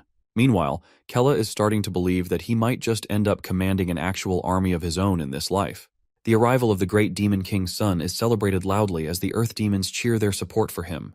The elders are so happy to see him around, and are even ready to accept any orders from him. Kella looks around, observing the architectural magic used. The structures are different from the one used at the castle and at Arsol. The really impressive part? The city doesn't have any magic imbued inside of its structures. This was all made with raw materials, and the geographical placement of the city is also excellent for their missions. He wasn't expecting such a large city to be hidden so well underground. The Earth Demons rarely ever came to the surface after all. He turns to the mage, agreeing with her thoughts. They do need the help of the Earth Demons. Sriels also suggests recruiting the perfect warrior to become a part of their army. Kella is intrigued by her words, while Sriels continues that the Talcan discover the city on their way to the Demon King's castle. And the moment they discovered it, Kilman began rampaging hell against it, declaring that he would not permit the existence of even a single demon. So he started slaughtering the demons ruthlessly using the soldiers of Tulua. Under his orders, the forest that rested on top of the underground city was incinerated for good. This cornered the earth demons to the point of near extinction. But then something happened. One warrior came to the front, vowing to be the voice of justice. He argued that the humans were ruthless for killing little children who didn't even know how to fight. This prideful warrior did not want a single one of Kilman's men to pass him and lay a hand on children. Shocked to see a demon risking his own life to protect the children, Kilman found respect in him and asked for the warrior's name. Douglas roared loudly as the son of the earth demons. General Kilman almost pitied Douglas for not being born a human. But to the demon's shock, General Kilman stopped the massacre and told his squad to halt the mission and prioritize advancing to the Demon King's castle. Douglas couldn't even believe it, while Shreels departed by saying that one demon's bravery was enough to save their entire tribe. Douglas is LeBron, such a likable character. Anyway, that's how the Earth demons lived to see another day. Shreels recalls the story of how he stood his ground. The story is impressive enough to Rin, who immediately takes a liking to the man. Meanwhile, Kella is out here gathering his thoughts. He thinks Douglas would be an excellent addition to his army. While having a feast, he requests to meet Douglas immediately. Unfortunately, Douglas is known for his stubbornness, and even the leader of the Earth Demons thinks they should opt for some other warrior in his place. However, Kella is firm in his stance and demands to meet Douglas at once. The scene cuts to their encounter, and just like the tribe leader said, Douglas refuses to follow the orders of the son of the Demon King. He argues that he's not obligated to obey the successor despite his ranking. Kella amuses the possibility of him forcing Douglas's participation. To that, the prideful warrior states that he'll give up his life fighting to die for that decision. Kella doesn't understand his decision to remain stationed in the city. The guy explains that he spent his entire life in this place, and that's why he's got a duty to protect his cherished motherland. Kella finally understands what they meant when they called him a stubborn guy. Douglas apologizes for this quality of his. It's an unfortunate thing, really, and the interaction reminds Chiwoo of the time he tried recruiting an orc in the game. He thinks there's no point forcing the situation. After all, the man is willing to die for his cause. Kella then goes outside, remarking how the architecture of the city is even better than he imagined. Right now, he's desperate to find someone who knows the Earth Demons from the inside and out to help him. Meanwhile, Rin and Shrills are out here getting drunk like clowns and not helping at all. Kella's frustrated that they're not even doing their jobs. Fast forward to this man also getting his ass drunk having tasted the finest beer. All three of them are basically operating on a single shared brain cell at the table, while the Earth Demons are overjoyed to see their leaders having fun. They're also brought to their resting chambers shortly afterwards. Kella resumes his rest, not knowing that a bunch of demons have come to his room to secretly assassinate him. With an axe in hand, the reveal is shocking as Douglas is about to kill the Demon King's successor for his cowardice.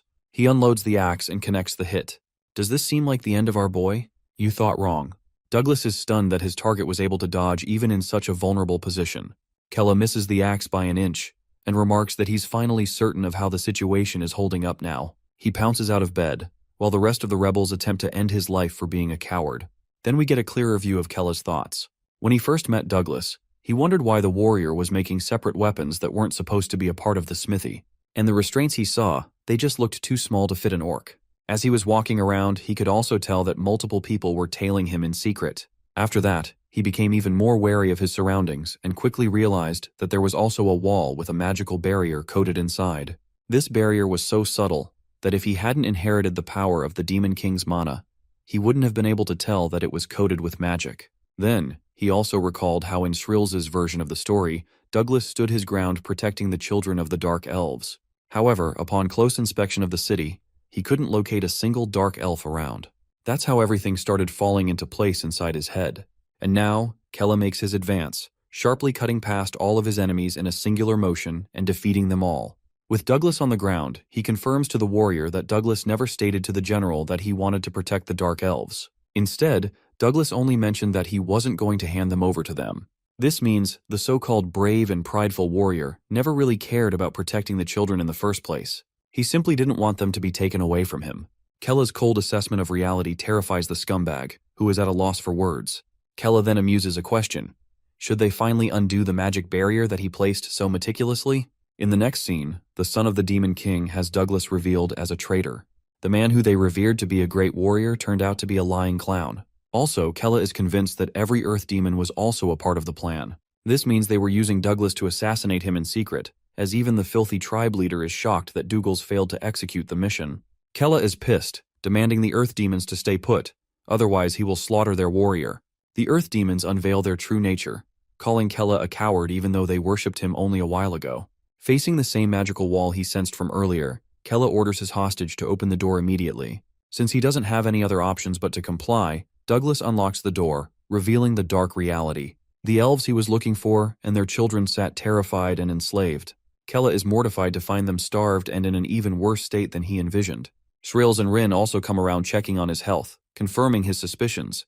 They're even more shocked to see the fate of the Dark Elves. Our boy orders the mage to take one Dark Elf from the group and transfer their memories to him using memory transfer magic. I love this approach. So she gets to work, telling him that it's going to be less vivid but still doable. Kella awaits her spell. She casts the spell on each hand, and the process of memory transfer initiates at last. These memories come from the perspective of a male Dark Elf, who calls this place a living hell. And yeah, just a reminder, it's a guy, but I bet his appearance threw you guys off. His mother was forced into having children, and every single female Dark Elf met the same fate. Of the young children that were born, they were quickly handpicked by the human nobles who took them away. The young elves were sold for tons and tons of money, profiting the Earth Demons with their business. Sometimes, the adult elves who were captured from the outside world would tell them how the world was filled with beauty. There was a beautiful horizon and waves of clear oceans, food that was delicious, and there was endless beauty. But that was only the case for the outside world. You see, for the children born here, they only knew what it was like to be enslaved. The Dark Elves were bred for only one purpose, and their lifelong dream was to have their own children be freed. That way, at least the later generations couldn't meet the same fate as them. Having experienced the full painful weight of the woman's memories, Kella is brought to a godlike rage. He swears at the scumbag race of the Earth Demons who conducted such a horrifying business in the underground city. His anger is so uncontained that our boy chucks a monstrous hook against Douglas's face, but I doubt the pain is even a fraction of the pain that the Dark Elves endured. The warrior is pushed back into a tree. Shrills has the same reaction as Kella. Meanwhile, the bastard confirms that they were smuggling the Dark Elves from the beginning. After all, they were a rare breed that were in demand by the human nobles. Known to be loved by nature, the Dark Elves helped them live in locations that brought them peace and safety. But this bastard thinks that makes them a target and a reason to become a breeding livestock. Hearing those pathetic words, Shrills is in the mood to end the demon's life. Douglas roars that they can't do anything for their own survival with the death of the Demon King, so they have to resort to this business to survive. But Kella, oh boy, he is pissed. He remembers how miserable his original life had been, the struggles he endured from his family. But the pain and suffering that these children experienced is far greater than the life that he endured. He refused to stay put and do nothing in a time like this, especially when such horrors are taking place before his eyes. Declaring Shrills and Rin, he believes that it's time for the group to complete Killman's job. Now that's a bone-chilling order, but even the red-haired mage agrees with this approach, believing that these guys were traitorous monsters from the start who betrayed their fellow race. Kella is done messing around and fully intends to annihilate every single Earth Demon there is. Douglas, on the other hand, seeks the help of his comrades, seeing as though their numbers are higher than the three of them. The battle, or should I say the massacre of the Earth Demons, begins with Rin blocking their attacks, Shrills casting her great magic while roaring their betrayal against the great Demon King's own flesh and blood. The Earth Demons insult our boy for being a coward who shouldn't be used as a leader for their kind. But Rin, his most loyal servant, deems this as nonsensical, as Kella is destined to become the next Demon King even with their disapproval. Speaking of our boy, he's out here throwing hands like a man, understanding that it was no longer a game but a part of his life. He needed to change something with his powers. Delivering a powerful kick to Douglas's pathetic face, he refuses to back down. Meanwhile, the Dark Elves are surprised. They've never once had someone fighting for their sakes. The one from before realizes that they must help these people win the battle. Even though the others try to stop Wood from intervening, he believes that this is their only opportunity to escape a life of torture. They must act now. The word torture rings loudly in their minds. The memories of being brutally abused triggers a traumatic response from Wood. Kella notices this, and turns to Douglas, questioning if he can hear the cries of pain that he doled out on the innocents. He will make sure that the Earth Demons suffer the same wrath. Seeing as the situation has come to his disadvantage, Douglas decides to take severe measures and swallows some kind of berry. It's actually a magic earth ore, and he recommends the Earth Demons to each swallow their own. This fight is one for their survival, so they quickly follow Douglas's instructions. Rin is shocked. She had only read about the earth ores in myths and stories. Meanwhile, the Demon King's son has no idea what it does. The mage reveals that upon consumption of an earth ore, The demon's lifespan is severely shortened, but their strength is amplified by dozens of times. Now this is really bad for our heroes. The Earth demons begin transforming at an alarming rate, their bodies morphing to kill the Demon King's son. Douglas now resembles a mindless monster as he roars a declaration. Kella displays clear concern, noticing how their demonic energy was indeed amplified. In return, he can't even make use of his full powers of the Demon King, not in the state he's currently in. Douglas lashes out in an effort to unload a monstrous punch against our boy. Kella comprehends the gravity of the situation, and at this rate, fears that the attack will leave him brutally injured. But to his fortune, a bunch of wooden vines erect from the ground, stopping the Earth Demon's attack and strangling him in place. The conjurer of this attack isn't Shrills, but a dark elf who refuses to be tortured again, vowing to never meet the same fate. Wood's courage strikes fear in the hearts of her own allies, who think that the elf has endangered her life. Douglas is pissed and ominously makes a promise to torture the elf until death. But that won't be happening anytime soon, not on Kella's watch, who declares that he will never allow a dark elf to be tortured again. His piercing attack has punctured the demon's body fully. Then, remembering Wood's name, Kella confesses that he's found a liking to the dark elf. Douglas felt a sting of betrayal, oblivious to his own horrifying actions. He thought he did the dark elf a favor by raising him, but now he is so mad that he wants to kill them all. Kella wasn't expecting this guy to unlock even greater power with the expense of his anger. His body became bigger as he latched a power punch and smacked our boy with the full weight of its force. The attack sent him crashing into a wall, as Kella found himself stun-locked at how powerful the earth magic stone could force a demon to become. Douglas isn't finished. He targets Wood next, vowing to kill the dark elf for good. The monstrous creature grabs him by the neck, promising to rip the elf's head right off. His hand crunches and forces the elf to experience a world of pain. Even Kella is terrified at the state of Douglas, who is now even more focused on killing Wood than assassinating the Demon King's son as his original target. The dark elf moans in agony, while Kella senses the critical situation and a need to form a long-ranged attack. With his powers, he searches dark and deep for something that can help him save the elf's life. All of a sudden, he enters a spiritual state in a black void. In this void, a dark figure laughs at him as he reminds the boy that this is supposed to be his own consciousness. Kella demands to know the dark figure's identity, who claims if he's interested in asking a better question, perhaps a question on how he should save his friend's life. Even though time has slowed down considerably in his consciousness, they still need to act quickly.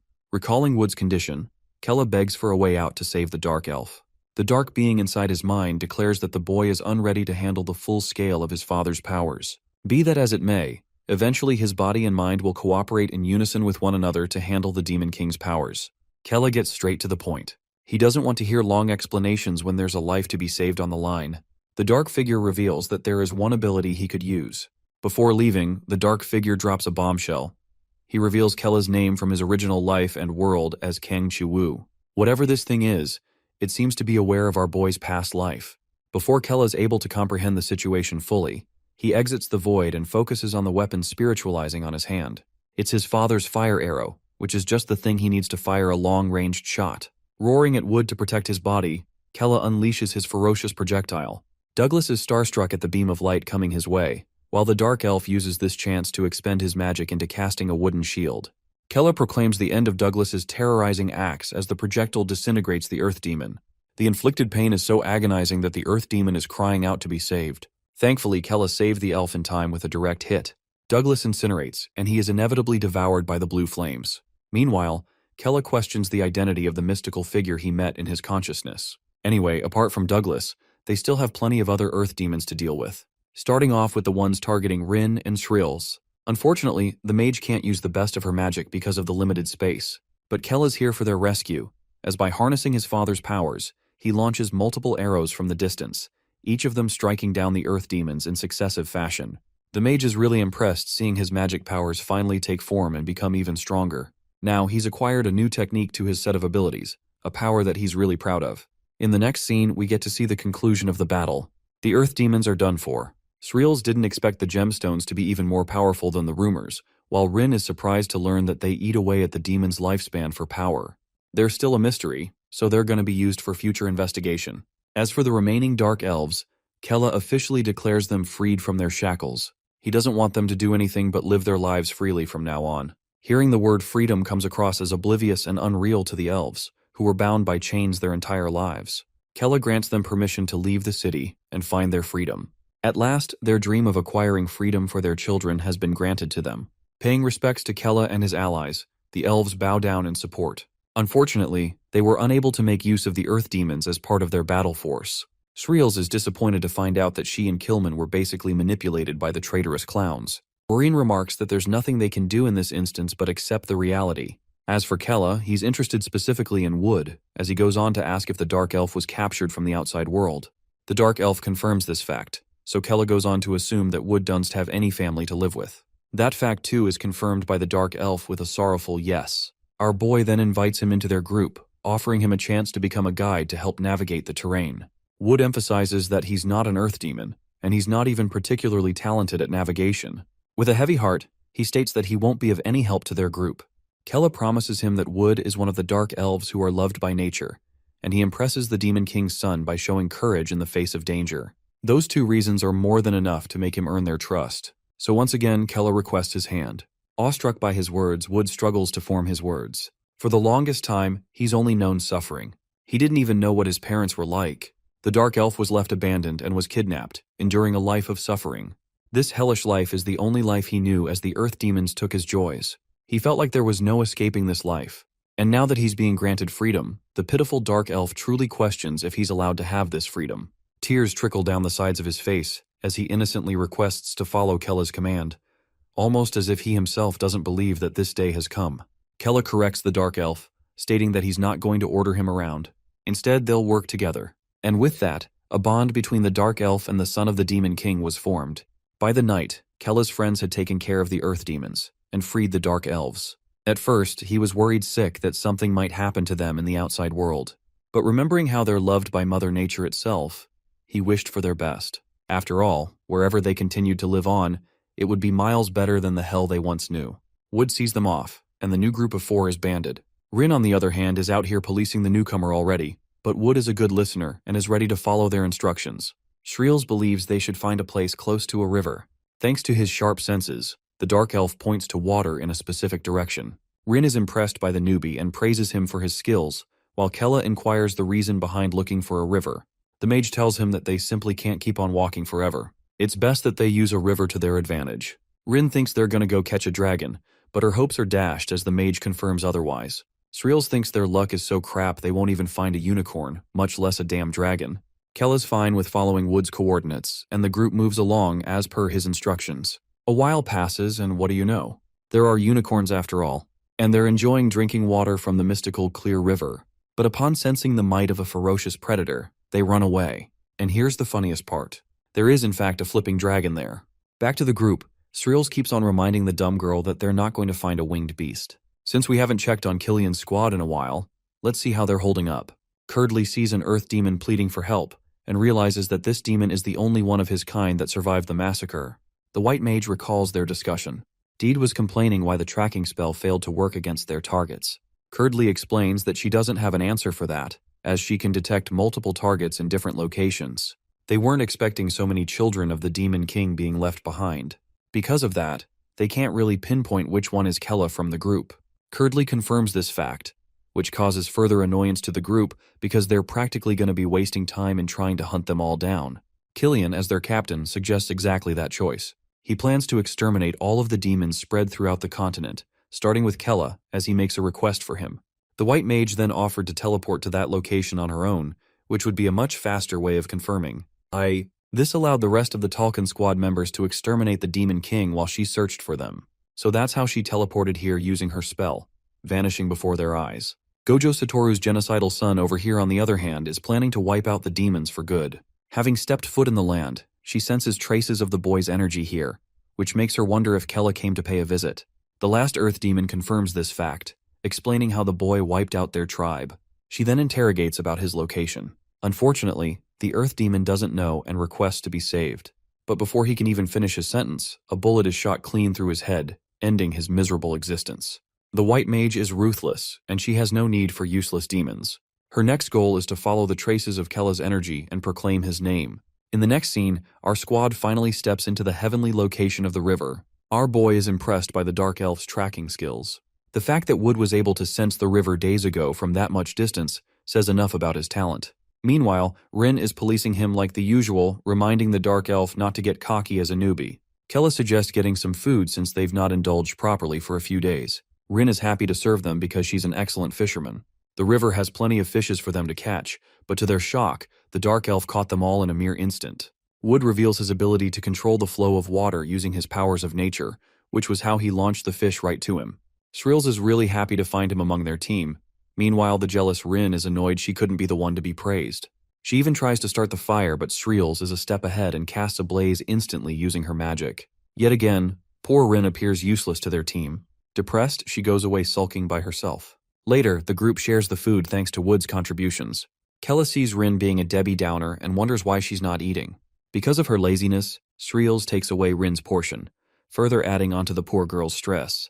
For a while, Kella has taken notice of his servant's sad state. To make her happy and feel useful, he expresses a request to find fruit. The loyal servant rises to the occasion to find some for him right away, and even though Wood offers to locate the fruits in a second, Bro urges him to stop because he knows she'll be sad. He entrusts Rin with this super important mission, and she launches away to execute the task with glee. Shrills is amused by Kella's servant, calling her a Mirton. Also, she takes notice of the boy's consideration for the girl and even teases him for falling in love. Kella denies the accusations and acts like he really wanted to eat fruits. Apart from that, they ask Wood if they can really find unicorns around. Luckily they can, because he can find traces of their scent around. Kella, on the other hand, is really hoping for a cool-ass dragon to come popping out of nowhere for them to use. Shrills emphasizes that there's no such thing, just like she's pointed out tirelessly before. The scene cuts to the loyal servant, who's happily searching for fruits and finally locates them on top of a tree. She leaps away to snatch the apples, not knowing what creature she's stepping on. Suddenly the ground underneath shakes, but it's not exactly the ground but a wild dragon looking at her dead in the eye. This girl's luck is truly the worst for casually running into a terrifying dragon. It was at this moment she knew she fudged up. The girl lets out a loud scream at the sight of a dragon, even though she was so excited to meet one before. Kella learns from the dark elf that he can sense the natural energy of their planet. IT can't be explained through words, but that's basically what happens. He senses the energy coming up from a distance. His explanation is intriguing enough, and it causes our boy to wonder if it's similar to looking at a map. Shrills is happy because they've struck gold with this ability, as they can locate dungeons easily now. However, the only downside is that he can only search up to a certain distance, which makes the dark elf doubt his utility. Kella wonders if it's possible to hone this ability via training. The dark elf confirms that there is one way to increase proficiency, and that's by consuming the clairvoyant stone of a 1,000-year-old dragon. It's going to amplify his ability by several hundred times, which is freaking insane. Even Kella's like, what the actual fudge did you just say? Several hundred times is a big upgrade. But like Shrill said, finding a dragon like that isn't going to be easy, and there's no way for them to properly slay one either. Intrigued by the mage's description of the dragons, Kella wonders just how powerful the winged creatures are. Shrills elaborates that dragons are supposed to be the apex predators in their world. Also, they naturally despise demons. The only people who have ever lived to tame dragons were humans with exceptional mental fortitude, which is an ironic thing as pointed out by Kella, who remarks that the weak humans are capable of taming strong dragons. Of course, the boy doesn't understand the weight of Shrill's words, because she knows the nature of dragons much better. More importantly, the clairvoyant stone of a dragon seems even more impossible to find. Shrills emphasizes that they shouldn't get worked up over chasing miracles over here when it's a lost cause. Kella ultimately accepts the bitter truth, though he wishes for a way for them to find one for the dark elf. And back to the scene of the fruit-hunting servant. She's out here running for her life being chased by a ferocious dragon. To Shrill's utter shock, she can't believe they actually ended up encountering a giant dragon. The group channels the energy of an Olympic runner as anyone would in this situation, and they all run the fudge away. Not even the mage had seen a dragon of this size before her eyes. Rin keeps on screaming, which only further draws the dragon's attention towards them. Their loud screaming is heard by the white mage Curdly, who's almost made her way to them. After some time, the dragon finds itself lost, questioning where the tiny demons went. The group luckily saved their asses by hiding behind boulders. This causes the dragon to finally give up on its hunt as it flies away. Shrills immediately roars at the damn useless servant who brought a freaking dragon when her mission was to get fruits instead. Meanwhile, the dark elf is still admiring the dragon's size. He assumes that this kind of dragon must have at least lived for over a millennium. Kella's in the middle of being amazed when Curdly gives me a jump scare by casually commenting on the dragon bearing a clairvoyant stone. Not even Kella processed that she was around, let alone the rest of the group, who is like, where the hell did this chick even spawn from? He asks about her identity, while Shrills jumps up in terror upon noticing the Talcon of White's famous mage. The group can't believe that they've run into a member of the squad, and that they've already been tracked down. They immediately assume a battle formation to defeat her at once, but the fearless mage merely stands awaiting. She's supposed to be a cold-blooded mage with no room for mercy, despite her majestic looks, which I'm sure are making some of you fawn over her beauty. Kella is out here having a panic attack, realizing his peaceful life is going to be ruined, as his luck is the absolute worst for encountering one problem after another. Not to mention that he's facing a terrifying mage as his opponent. Curdly merely tells them to calm down instead of opening fire, exclaiming that there's no point in taking the fight. This comes as a shock to Kella's system, who wasn't expecting to hear those words. The white mage addresses the traitor of the Talcon squad, and argues that even Shrills must know that fighting is pointless here. After all, this chick is so freaking powerful that she could end their lives with a single spell. Terrified of her might, Kella seeks confirmation from the red-haired mage. Unfortunately, she's right, she really can end their existence with a single attack. She alone is way stronger than the entire group combined, which is crazy when you consider the fact that Killian is probably miles ahead in his own squad. The main characters in this story are seriously cooked. The servant is frightened that there's no way out of this one, but Curdly explains that there's no point in fighting. After all, if they simply follow her without taking the fight, she promises they'll live for a while. Kella refuses to oblige until he hears where she's taking them. The white mage happily reveals that she's going to take them right back to her captain, Killian, who is awaiting her return. Shrills understands that the squad of white is already on the move under their master's orders. Curdly emphasizes that their leader is searching for Kella, so he must be taken. But the son of the Demon King is unrelenting and unveils that he's going to die even if he follows her. The white mage coldly remarks that at least this way, the boy will be able to survive for a while longer. This situation has completely flipped the understanding of this world over inside Kella's head. He had assumed that this was the miraculous world he always dreamed of, but now he's facing death. Our boy fully understands that obeying this woman practically confirms his death, which is why he's willing to die on his knees fighting death instead of accepting it handily. Commanding the power of his bow, he unleashes an arrow, which is casually blocked by the mage. The rest of the squad unleashes their own range of attacks, with Shrill's spells being unable to penetrate Curdly's barrier. The same goes for the Dark Elf's attacks, and in the end, her defensive barrier reigns supreme, protecting her from all harm. Interestingly enough, Rin is willing to prove her worth in this battle, and wants to show her master that she can be useful too. So that's why she's extremely cautious this time. Or so she thought, because she stupidly used a close-ranged attack against her barrier, causing Shrills to scream at her to run. The white mage uses this opportunity to show them just how outclassed they truly are. Unfortunately, Rin is hit with a powerful ice magic attack and launched to the side. As for Curdly, she coldly declares that she's fine with recovering Kella's dead body to her captain at this point. The mage unleashes a barrage of blizzard projectiles from the sky. Luckily, Shrills was able to cast a barrier of her own to protect them all. Even Rin. The piercing projectiles struck the barrier hard. Meanwhile, Rin apologized to her master for being so reckless and useless. But even Shrills is annoyed, pointing out that this is no time to feel doubtful of her abilities. Her barrier is about to break. Kella questions if she's got anything in her arsenal to counter the white mage's projectiles. Unfortunately, Shrills explains that they wouldn't stand a chance even if she did possess a special spell like that. Curdly is out here opening gates of Babylon like Gilgamesh and launching hundreds of sharp projectiles. The shield is shattering, and the moment that happens, they're all doomed. The entire group is desperate for a way out of this sticky mess. Kella desperately hopes to find a way using his brain. Finally, an enlightening strategy hits him. He recalls the existence inside of his consciousness and hopes to meet him again. Bro begins to channel his own energy from the inside, which comes across as a naive move by Shrills, as his mana pressure would only weaken the shield from the inside. Kella concentrates his full might and pleads for the same dark figure to meet him again. But that doesn't happen. Here's what does happen, though. The giant dragon from earlier senses a battle taking place nearby and is drawn to Kella's outrage. Sensing the Demon King's energy coming from the boy, she remarks that it must only come out when he forces the use of his powers. Now, she finally understands the reason she couldn't locate him earlier. Be that as it may, the white mage is fully convinced that this battle will be their last. This is the end for Kella Khaldun. Meanwhile, our boy is focusing hard, practically begging to be given another chance to enter his state of consciousness again. He assumes that it would activate upon a near-death experience, but that doesn't seem to be the case. Shrill's barrier is at its limits and is finally shattered completely.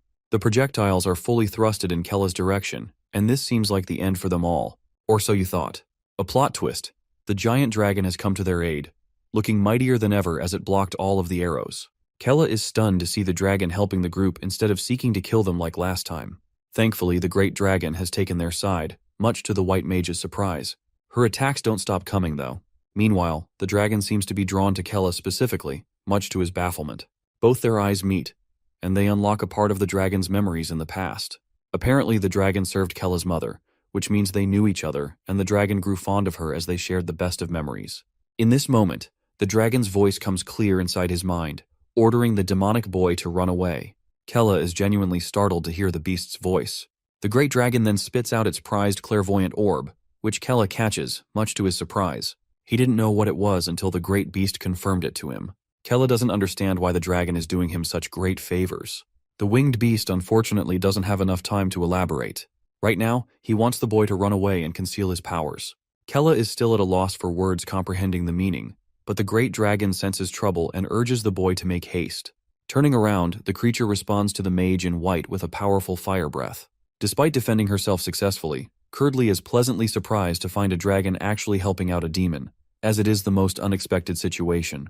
Kella doesn't have any time to spare right now, and has to utilize this moment to escape.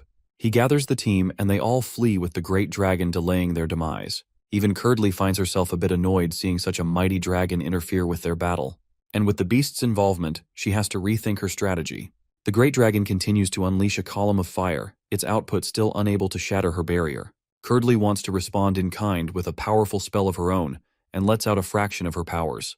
This woman unleashes a magic circle even bigger than the dragon, and from that magic circle emerges a gigantic meteor targeting the dragon from above. The meteor's unexpected descent catches the dragon off guard, and in the face of death, the winged beast cherishes its most enjoyable memories with Kella's mother always by his side. The meteor makes full contact with the dragon, killing it upon impact. Kella sees the sheer scale of the attack from afar, and realizes the conclusion. A pool of blood covers the icy meteor, having pierced the dragon's skin with success. Curdly makes her descent, questioning the dragon's objective to help the demons. She still can't make out a sensible explanation for it, so she uses a memory navigation spell to try and find out more. But right then, the dragon unleashes a final attack as the dragon disintegrates. The creature declares that the humans have been nothing more than selfless and cruel, and there will come a time when they'll face sheer collapse for their actions. With that, the dragon's body withers away into nothingness, leaving ashes as his remains.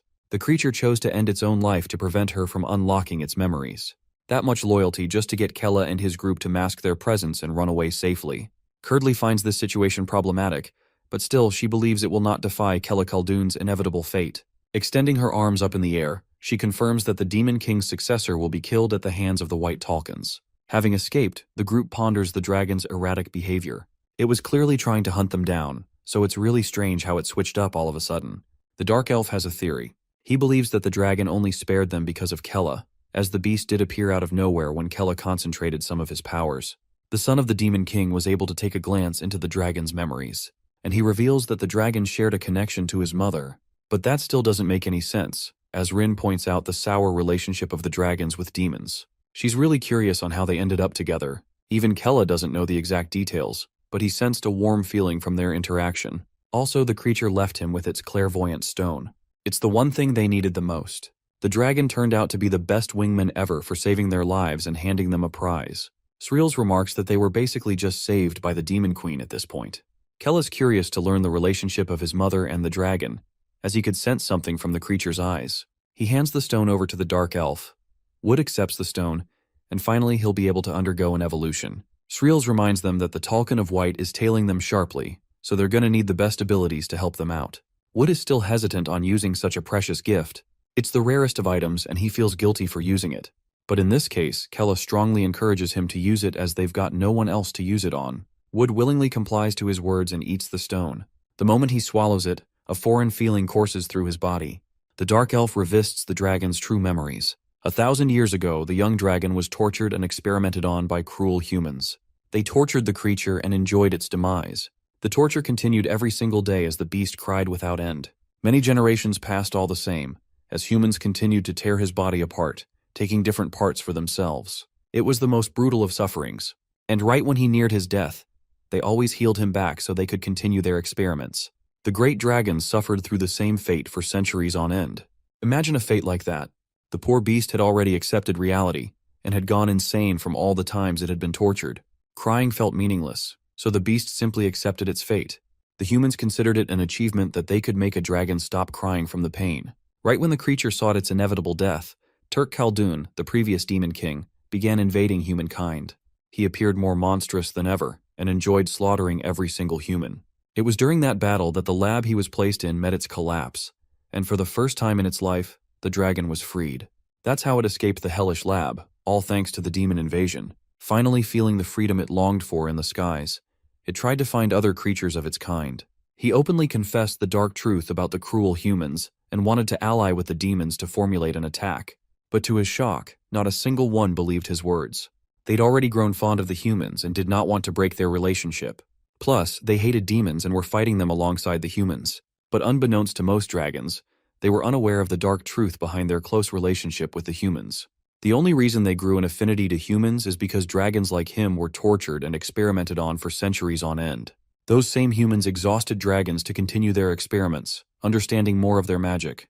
But this dark truth wasn't accepted by the creatures of its own kind. They didn't want to form a relationship with the demons, especially since they strongly rejected them already. And because the dragons feared that he would try to harm the humans, it was left all alone. There was no one to care for him, and he belonged in neither of the three races.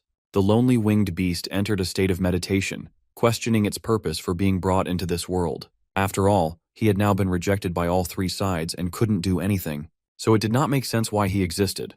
That's how the dragon began isolating itself all alone, in complete darkness and solitude. His life was wasted for many years, as he awaited his inevitable end, until one day, a weeping demon girl came rubbing her eyes to the giant creature. That's how he met Karista, the girl who had no one, and began calling the creature Mommy. To the dragon's shock, she ran towards him, not fearing the beast at all. The poor girl latched onto the beast's snout, bawling her eyes out and treating the dragon like her mother. Confused, the beast tried to explain that it wasn't her mother. That was the moment something dawned inside of the dragon. A light began to illuminate, the light of purpose, and the reason for the creature's existence. And its name was Karista.